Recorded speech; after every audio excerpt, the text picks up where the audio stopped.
the History of the World podcast, written and presented by Chris Hasler.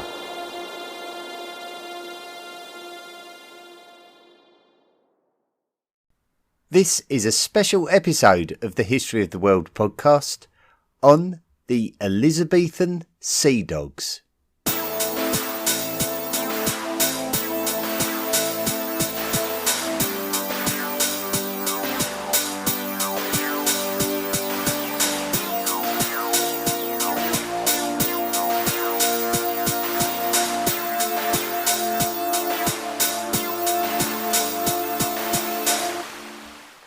Today's episode takes us to the country of England during the 16th century and heavily involves the realm of the United Crowns of Castile and Aragon, which we recognise as the new imperial regime called Spain. Spain was effectively formed by the unification of these crowns and significant defeat and conquest of the Emirate of Granada in 1492, the last Muslim stronghold in the Iberian Peninsula, and proved to be the foundation of the Catholic powerhouse of the age of exploration that was Spain. Naval merchants had become extremely important during the course of the 15th century, as the merchant classes were enjoying more freedom and opportunity than during the medieval centuries when feudal law was more dominant in Western Europe.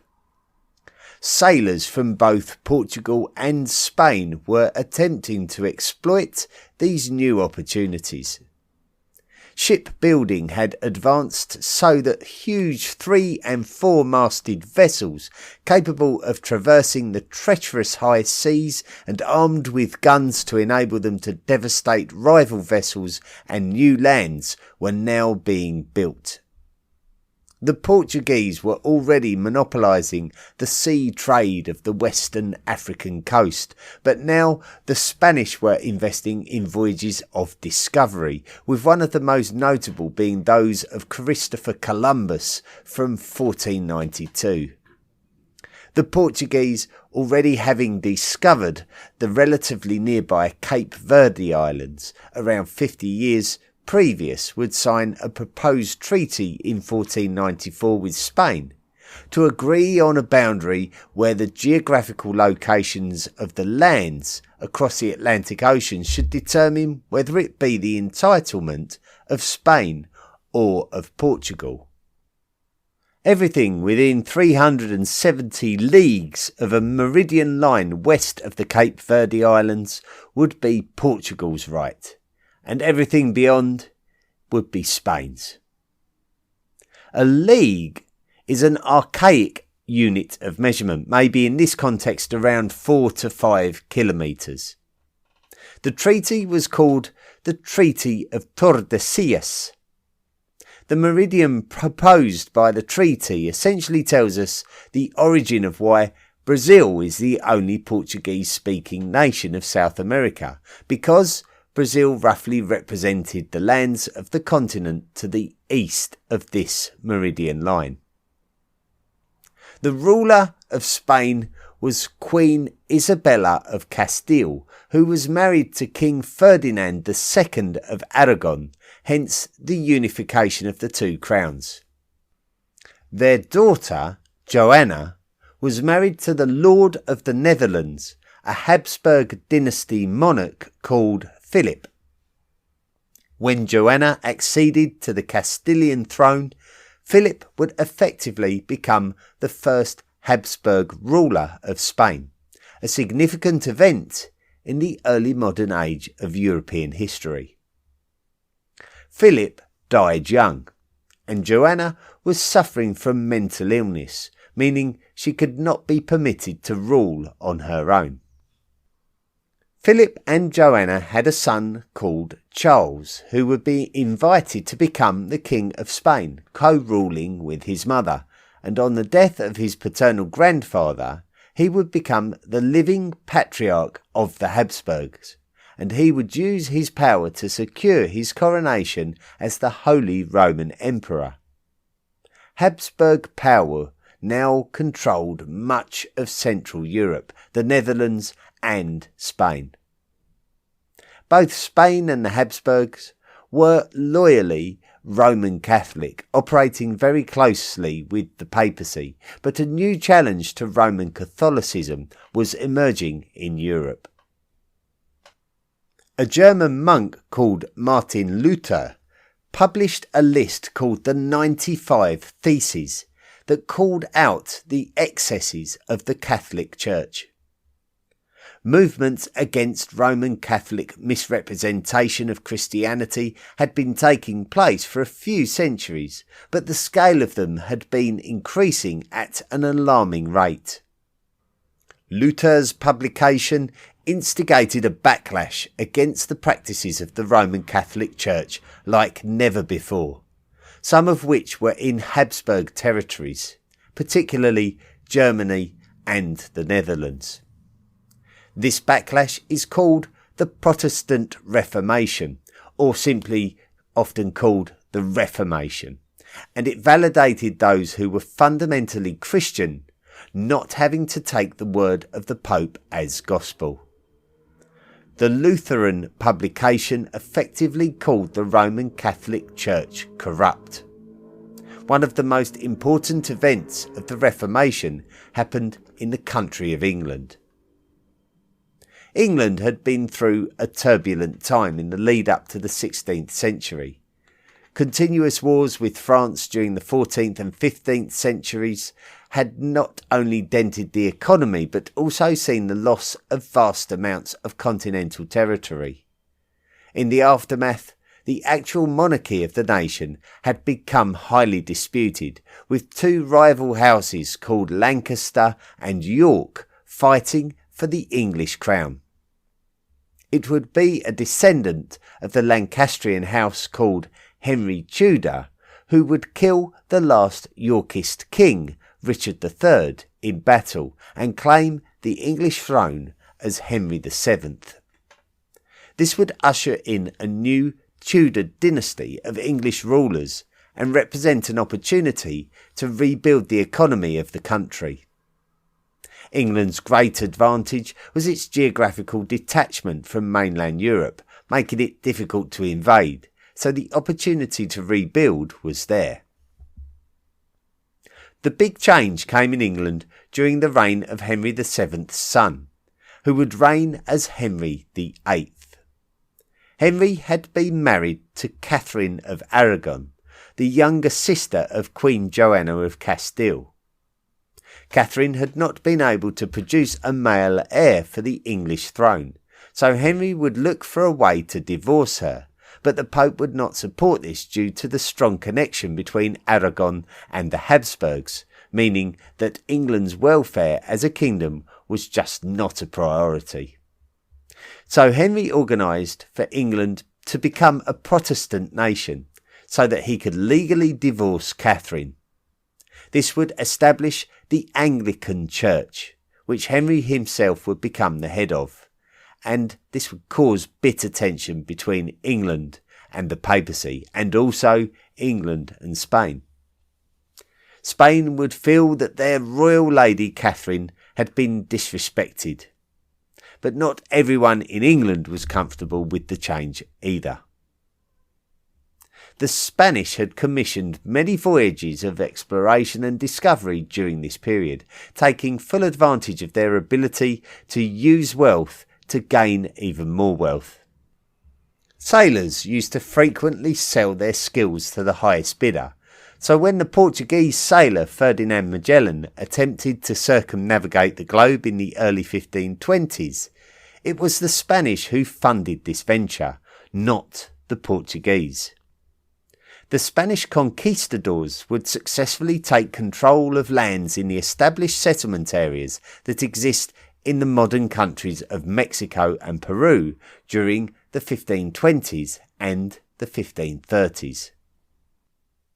By the 1550s, Lutheranism had gained so much popularity that the Holy Roman Emperor Charles V, who was the same Charles who had ruled Spain alongside his mother Joanna, determined that the individual states of the Holy Roman Empire be allowed to decide whether they were Catholic or Lutheran in a treaty called the Peace of Augsburg. Charles abdicated the Holy Roman Empire to his younger brother, who ruled as Ferdinand I, and the Kingdom of Spain to his son, who would rule as Philip II. Philip was married to Queen Mary of England, even though her father, Henry VIII, had broken away from Catholicism. Philip was the Catholic King Consort of England, bringing Spain and England closer together after the controversy of King Henry's divorce of his Aragonese wife. It would not be long before Mary died at a young age, and her sister would accede to the throne, ruling as Queen Elizabeth I. The widower, King Philip II of Spain, hastily tried to propose marriage to Mary's younger sister, and she decided not to accept the offer, instead preferring to declare her nation as a Protestant nation again, effectively instigating the Church of England. Piracy and privateering. For as long as there had been merchant ships, there had been pirates. Pirates were willing to take control of merchant ships in order to take advantage of the booty on board for their own gain. Now that seafaring merchants were becoming more wealthy and powerful, so the pirates of the seas would be as active as ever. Piracy was tantamount to straightforward theft, though, and most nations upheld the act of theft as illegal. If the goods on board the merchant ship were of benefit to the nation, then the nation would come down hard on any form of piracy. Now, in the middle of the 16th century, the Spanish were monopolising the transport of precious gold and silver from the New World and becoming wealthier, overshadowing its neighbours in France and Portugal, and also the Kingdom of England. Elizabeth felt that something needed to be done to stop Spanish dominance, so she would enlist privateers to help England combat the wealth of the Spanish. The reality of privateering is that it is the same as piracy. English pirates attacking and robbing Spanish merchant ships. The reason it wasn't piracy is because Queen Elizabeth called it privateering, and privateering was in the nation's interests and was therefore legal. The introduction of privateering brought some of England's most adventurous sailors to the fore. Some call them the Sea Dogs, and we're going to meet some of them now. Sir Francis Drake. Francis Drake was born in the English county of Devon sometime around the turn of the 1540s. His father was originally a farmer and was also a Protestant. A Catholic rebellion in the southwest of England caused the Drake family to flee to Kent while Francis was still a child. There, Drake's father, Edmund, would become a Protestant minister to members of the King's Navy, with the King of England at the time being Elizabeth's younger brother, King Edward VI. By the 16th century, the ability of maritime travel had advanced to a point where sea vessels could overcome the difficulties of the ocean's tidal currents pulling a ship off course, and now, for the first time, ocean travel was a possibility. So Drake had entered into a world and an industry that would be full of exciting prospects for a talented young sailor. Seafaring advancements brought areas of the world closer together. The Portuguese and the Spanish were already exploiting the opportunity for precious metals such as gold and silver from the West African coast. From the 15th century, the Iberian nations had been discovering new lands such as the Canary Islands, the Azores, Cape Verde, and then beyond to the Americas. Captured peoples would be sold off as slaves, as they had done for many centuries beforehand between different nations. The tribes of West Africa were no different. Infighting between the tribes would often result in captured prisoners of war being sold off into slavery. When European countries such as Spain discovered the Americas, they needed manpower for mining and agriculture, and there was an abundance of captured manpower in West Africa that was able to be purchased using products such as fabric and alcohol. Countries such as England and France were now falling behind Spain in terms of taking the opportunity to cash in on the new riches of the Americas, as the Spanish were seizing the opportunity to trade wares for slaves and then transport the slaves over to the Americas to utilise their labour. Francis Drake's origins in the English county of Devon meant that he had familiar links with the Hawkins family, who were seafarers and merchants and who had served under the Tudor monarchs in various naval capacities. The Hawkins family had successfully travelled to the Americas themselves, and as a young man, John Hawkins had discovered the opportunity to purchase West African slaves and transport them across the Atlantic to sell them to the established Spanish colonies in the Americas, although the Spanish royal court was not very pleased about this English involvement, and not very pleased that Queen Elizabeth herself was not too active in trying to prevent it, actually encouraging the act of privateering or granting licence to English naval freedom, including acts of piracy against Spanish ships. Francis Drake himself would come into the service of John Hawkins, and so Drake would have first-hand experience of overseeing slave exchanges for himself. In 1568, Hawkins would lead 6 merchant ships across the Atlantic. Even with the abilities of modern ships, travelling across the Atlantic was still quite risky, and Hawkins was forced to dock at San Juan de Ulua, the modern port city of Veracruz in Mexico. During this time, it was considered a part of the Viceroyalty of New Spain, a nation declared by Spain and validated by the Treaty of Tordesillas that we mentioned earlier. It was the treaty that declared everything west of the meridian that is often referred to as the Tordesillas line as the property of Spain. With this treaty having papal approval, it may come as no surprise that the nation of England, now no longer affiliated with the Roman Catholic Church, did not recognise that these lands were the exclusive property of the Spaniards. While the local Spanish governors were reasonably happy to trade with the English flotilla, the authorities in Spain under King Philip II were not.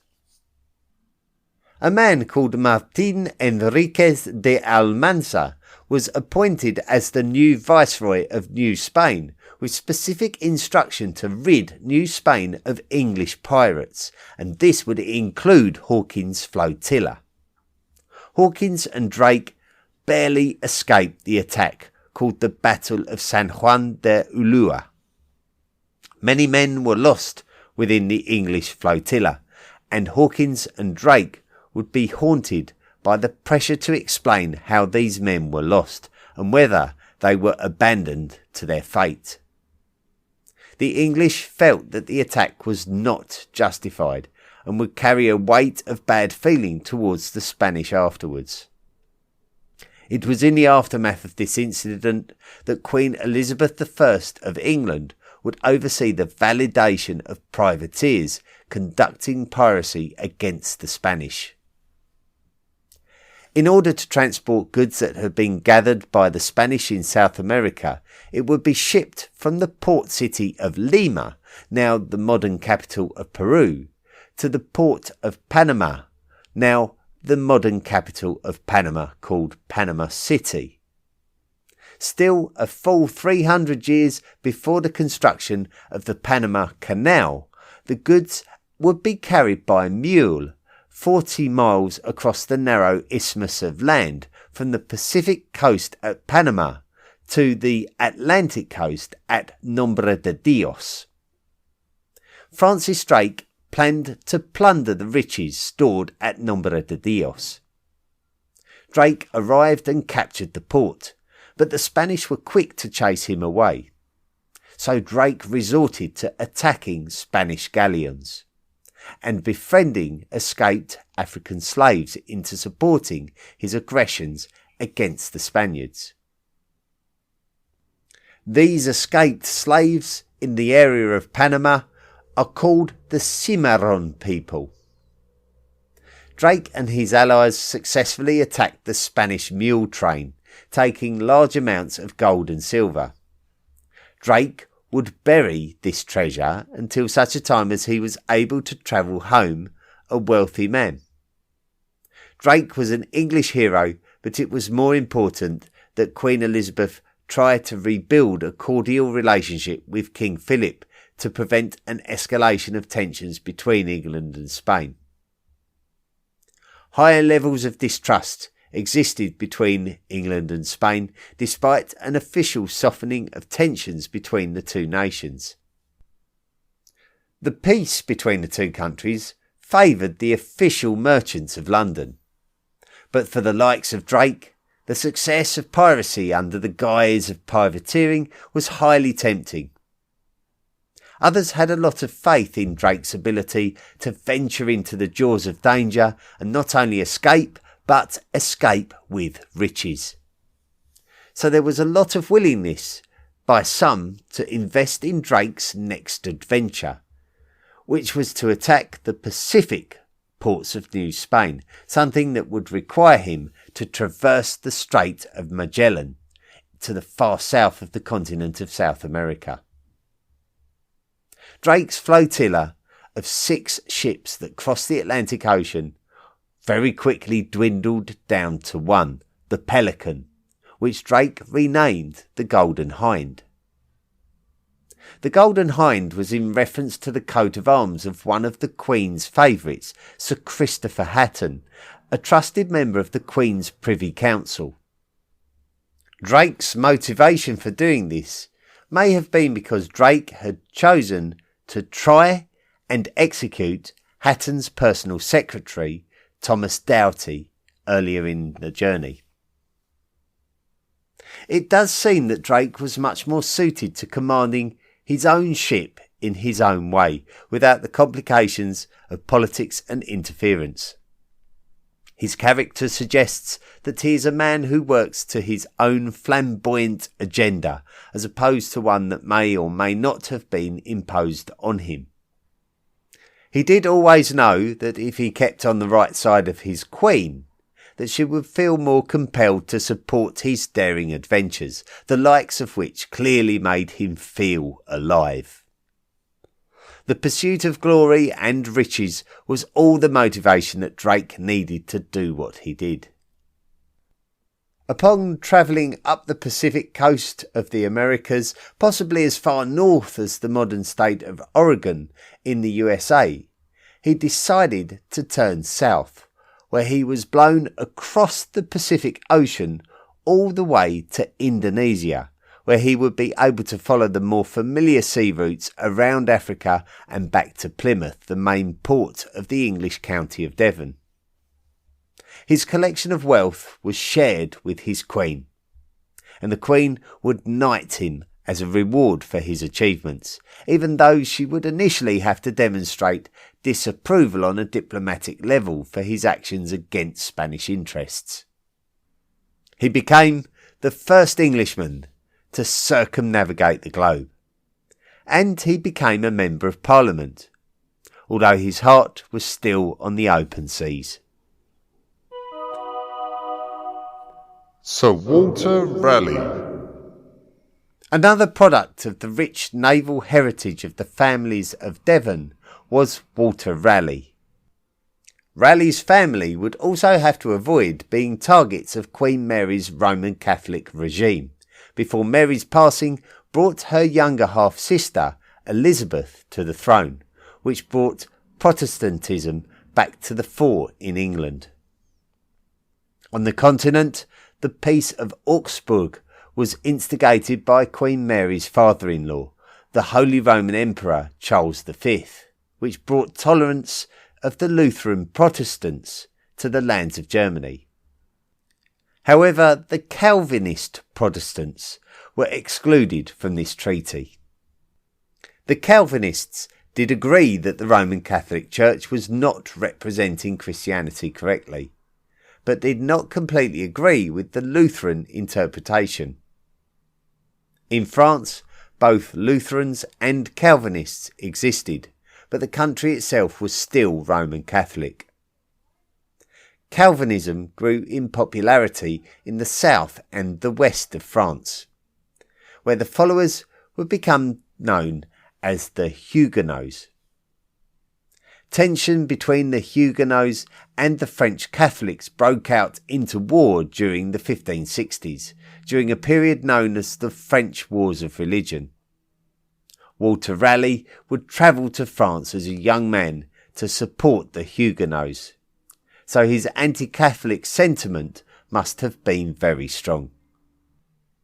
Since the reign of Elizabeth's father, Henry VIII, there had been a considerable effort by the English to expand their influence in Ireland.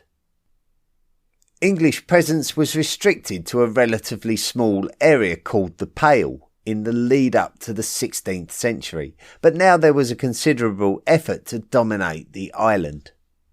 With Ireland still having Catholic traditions, the danger of Ireland and its clans becoming an attractive ally for the Spanish was quite realistic, so Elizabeth deemed it important to establish English plantations in Ireland that would also encourage the spread of Protestantism on the island.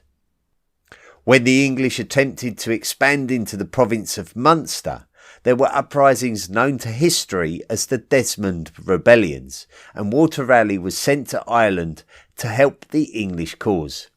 This would result in Raleigh being granted lands in Ireland.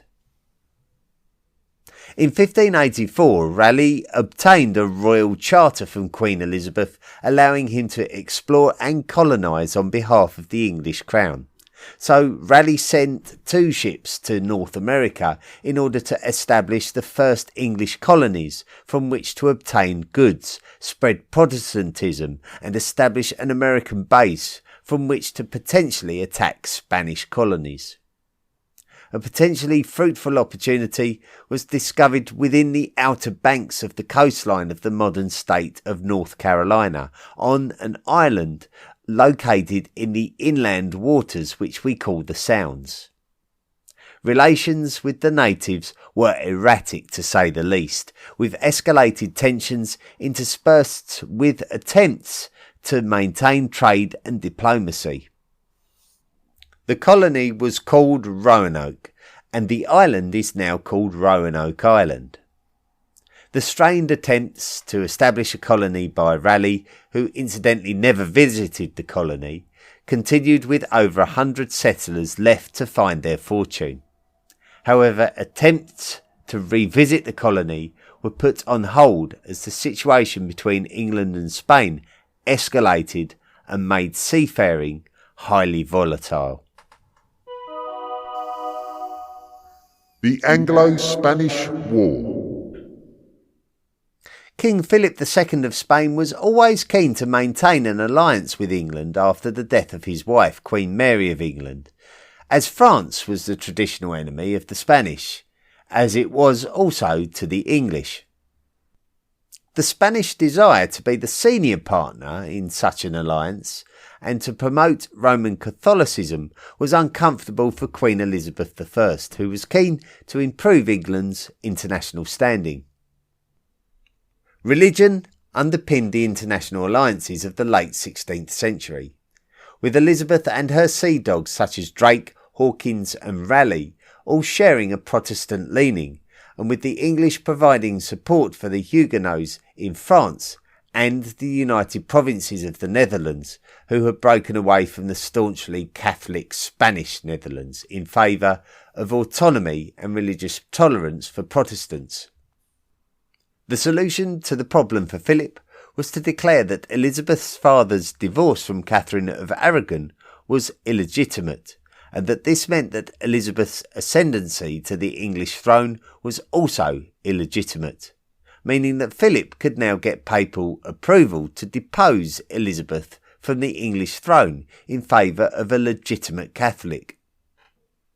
As soon as Elizabeth became aware of Catholic sentiments in 1587, she executed the imprisoned lady who represented the legitimate Catholic monarch, Mary, Queen of Scots, before planning to make the first direct move of aggression against the Spanish.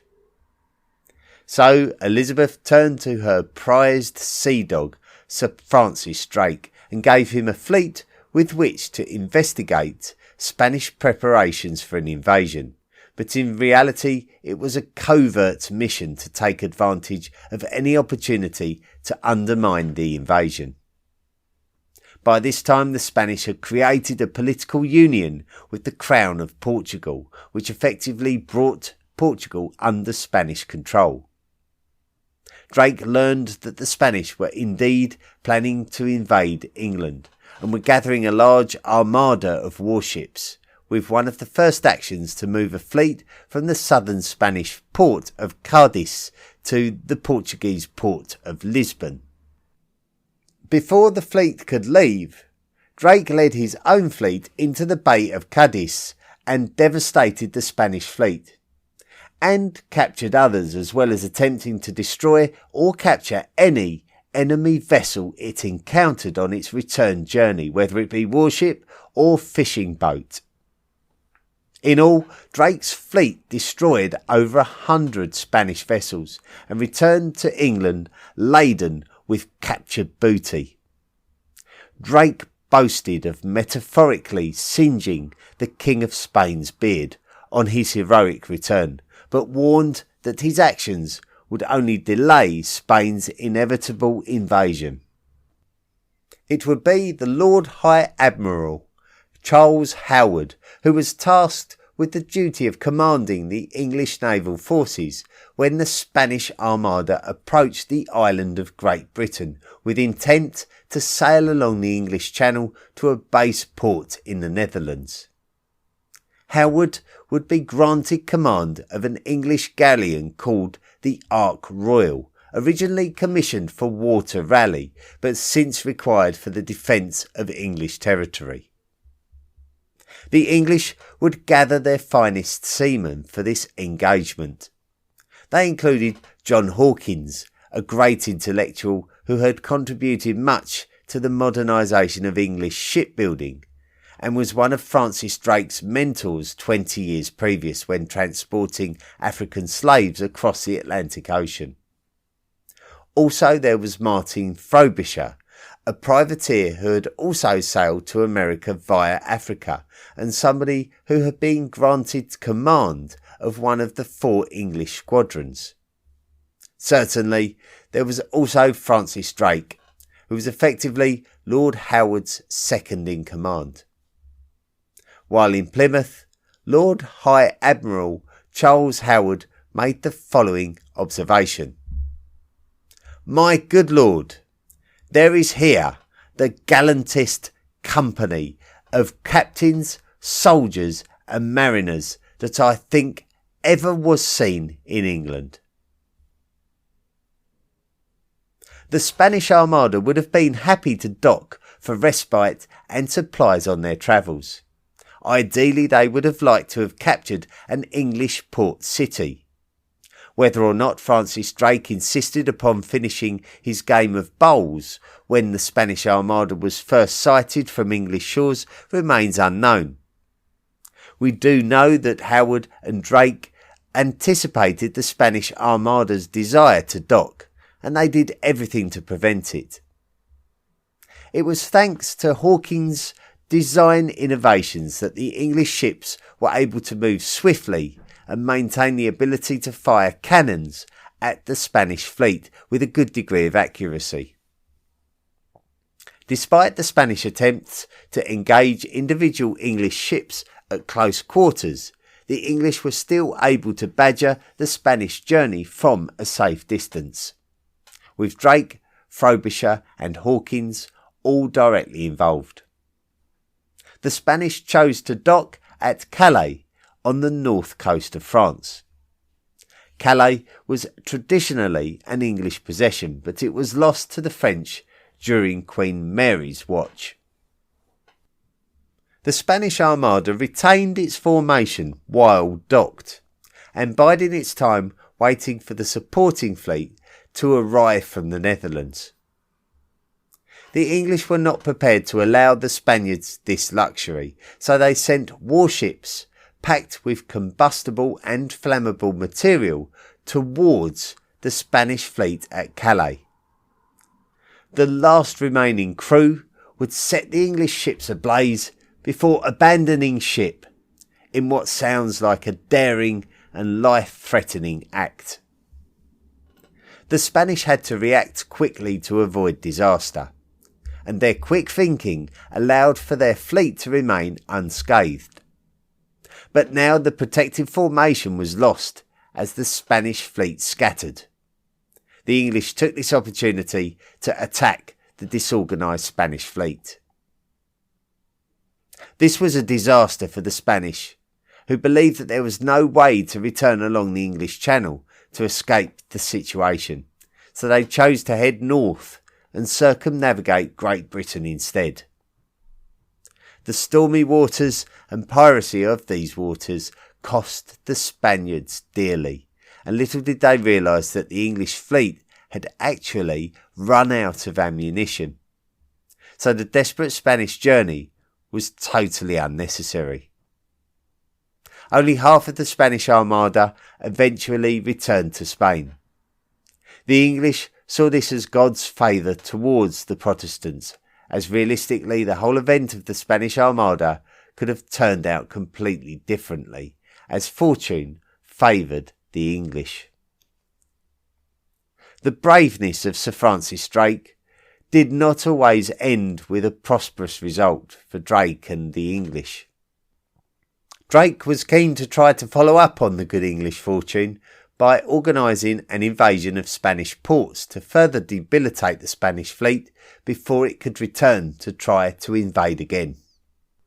However, bad weather and a general lack of resources meant that the invasion turned out to be fruitless and expensive, so for once Drake would come back to England with nothing to show for his confident belligerence.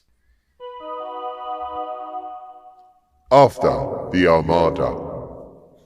Martin Frobisher was able to purchase estates in Yorkshire and Nottinghamshire using his acquired wealth, and he still continued to privateer until he received a gunshot wound while serving the English during the siege of Fort Crozon against the Spanish in France. The wound became infected, and this claimed Frobisher's life in 1594, when he was likely to be in his late 50s. Frobisher travelled to North America on a number of occasions seeking fortune and the Northwest Passage during his lifetime. Frobisher Bay in the Canadian island of Baffin Island is named in his honour, and he was knighted for his services against the Spanish Armada. John Hawkins would attempt to sail across the Atlantic Ocean to rescue his son, who had been captured by the Spanish. Francis Drake would accompany him, but John Hawkins himself would not return from this journey. We're not really sure what took his life, but he is reported to have died near the island of Puerto Rico in 1595, likely in his early 60s at the time. Hawkins' legacy as a great naval leader and shipbuilder is tarnished by his heightened activity in the English slave trade of Africans to the Americas. He was also knighted for his contribution to the cause against the Spanish Armada. Francis Drake would continue to attack colonies in the Americas after Hawkins, but Drake really didn't make the kind of impact that he was famed for, with several failed attacks on ports. It was at the beginning of 1596 that Drake contracted the highly infectious dysentery, and this would take his life. Two of England's finest naval commanders were taken during this desperate journey across the Atlantic. Drake was 56 years of age, and we already know that Queen Elizabeth knighted him before the heroics of the Spanish Armada. With the French civil wars of religion that had drawn in the various Catholic and Protestant nations that neighboured France now coming to a conclusion, the Spanish could relax, knowing that the Catholics were coming out on top. King Philip II attempted to send naval invasion fleets to England again during the 1590s, but once again it came to nothing. Philip himself died of cancer at the age of 71 in 1598, and he would be succeeded by his son, who would rule as King Philip III of Spain. Philip III realised that the war between the English and the Spanish was not beneficial to either nation, and would look to reach a peaceful resolution. Philip III would attempt to put forward terms that were not acceptable to the English, so the English decided to continue to harass Spanish ships. Queen Elizabeth herself suffered from a severe bout of depression following a number of deaths of people close to her, and she too would eventually pass away in 1603 at the age of 69. She was succeeded by King James VI of Scotland, who ruled England as King James I. The death of Elizabeth took the momentum out of the traditional rivalry between England and Spain, and Elizabeth's privateers were now out of fashion. James I had no desire to remain at war with the Spanish, and the Spanish were grateful for the opportunity to concentrate more on their issues in the Netherlands. After the major exchanges with the Spanish Armada and Sir Francis Drake in 1588 and 1589, the English were able to cross the Atlantic Ocean again and check on how the colony at Roanoke Island was doing, this being the project funded by Walter Raleigh. The entire colony was gone, with no sign of what its fate was. Raleigh's attempts to create a North American colony had failed. Raleigh would continue to man ships that travelled to the Spanish-controlled Americas in search of the fabled City of Gold called El Dorado. The accession of James I to the English throne was not good for Walter Raleigh, who had enjoyed much adventure and plunder under the rule of James's predecessor Elizabeth. Now Raleigh was seen as a dangerous man, capable of inflaming the situation between England and Spain at a time when both countries were grateful for a period of peace between the two. Political enemies would rally against Raleigh and accuse him of plotting against King James. This led to Raleigh being imprisoned in the Tower of London under the charge of treason. While imprisoned for many years, Raleigh would write the history of the world, so that means I'm about 400 years too late with my version. Eventually, King James released Walter Raleigh with a pardon after a period of over 10 years of imprisonment. James wanted Raleigh to sail up the Amazon River in search of El Dorado, on the condition that Raleigh did not attack any Spanish colonies, so in 1617 Raleigh once again went searching for the City of Gold. During this adventure, a detachment of English sailors did attack a Spanish settlement, and on return Raleigh would pay the price with his own head. He was executed the following year, and he would have been in his mid-60s. He had been knighted by Queen Elizabeth during the 1580s before the Spanish Armada. The Lord High Admiral Charles Howard, who was in charge of the English strategy for the Spanish Armada, fared a lot better under the reign of King James I than Walter Raleigh. Howard was much more suited to matters of political diplomacy and even took part in the peace negotiations between England and Spain at the beginning of James's reign. He lived until 1624, when he died at the very advanced age of 88 years.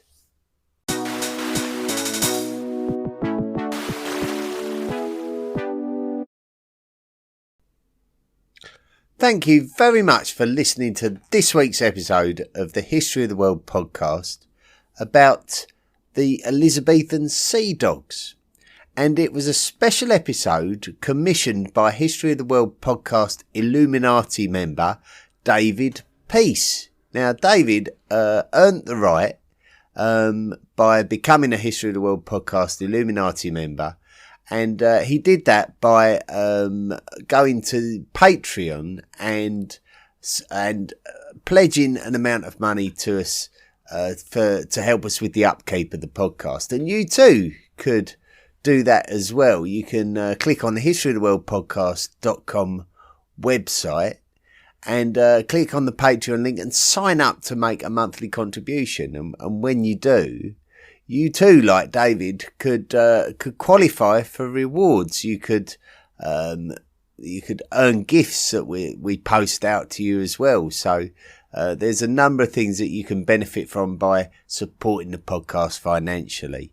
And we also welcome in this week, we've got another new member, Pels Ono. So thank you, Pels, for joining the History of the World podcast Illuminati. You can also get the podcast ad-free, and you can get bonus material as well if you subscribe to the podcast on Spotify.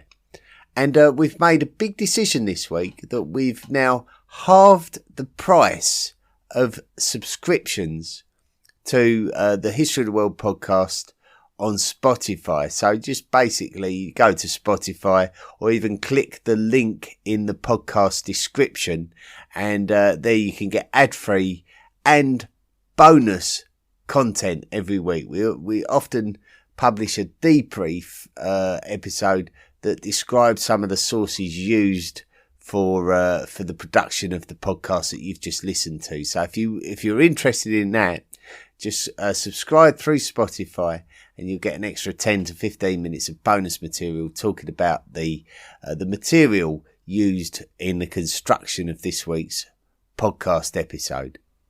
Listener messages and reviews. Robert Reppy wrote in and said, just listen to your 2nd of June podcast, the unscripted one, where you sort of apologised for posting so you'd have more time to write your next episode on the Elizabethan sea dogs.